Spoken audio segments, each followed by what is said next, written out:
Gamtaan barattoota Oromoo Yuunivarsiitii Finfinnee barattoota haareeyyii barkum 2012 Yuunivarsiitiiwwan Finfinnee ramadamaniin bagnagaan dhuftan yoo jedhu. Jilitaana pirezidaantii Yuunivarsiitichaa qondaaltoo siyaasaa daratee barattooti kumedduu irratti argaman kanaan barattooti soda nageenya qaban kaasuu rakkoo Yuunivarsiitiiwwan akka keessa barattoota Oromoo irra godhamuu jirtu akka dhaabbachuu qabdu gaafatan. Ejjenno akka mootummaa naannoo Tigraay qabatee barattoota ofii barattoota naannoo Oromiyaa keessa jiranitti bakka biraa deemanii akka hin dararamne ejjennoo cimaa kanaa qabachuu qabdu. Keessattuu immoo taatee har'aa fi kaleessa Yuunivarsiitii Waldiyaatti taa'aa jiru hundi keessan hubannoo keessa akka galchitan barbaada. Barattoota Oromiyaan ala jiran darara cimaa keessa jiru. Uummata isaanii tolerate goonee tolerance of diversity ofitti fudhanneetoo osoo jiraachaa jirru Yuunivarsiitii biraa irratti dhimmi taasisaaru hedduu suukaneessaadha. Nutis dhimma falaasama edaamuu san gara hidhisuutti hidhifamuu falaasama jedhu fiduuf deemaa jira.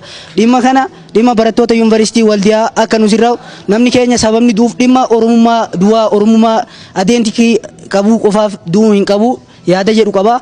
Gorsiisan nuu kennitan caala dhimmi siyaasa biyyattiitiin wal qabate rakkotiin sammuu jabakee jirraa ka jedhan barattooti kunin mootummaan karaa seeraraatiin komaand poostii uummata irra labsuun uummata daraaruu jiruun akka dhaabu qabu gaafatan. Oromoo taatee mirga socho'uu hin qabdu, mirga dubbachuu hin qabdu. Yoo afaan Oromootiin dubbattu waan siyaasa dubbattu fakkaata yeroo hunda.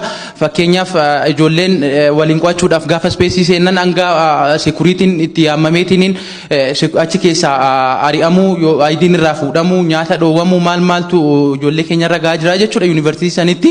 Yeroo ammaan tana Booran Gujii Wallaggaaf komaan poostiin buluu jiranii mootummaan kun dhugumaan uummata kanaaf yoo hayaat ta'e rakkinnoota naannoo kan hunda kee jiran furmaata tattamaan furmaata godhu akkasumas uummati yeroo ammaan tana kee deemee weeraruu jira uummata horii irra qaqqaluu jira wanni kun hundinuu uummata keenya irra akka dhaabatuu fi akka nagaaf tasgabbiin uummanni jiraatu. Barattoonni Oromoo akka adda duree taanu yoo barbaaddu ta'e rakkoo siyaasaa keenya nuufaa deebi'u sammuu guutuudhaan barachuu barbaanna. Komaandi poostiin kutaalee Oromiyaa irra nurraa ka'u.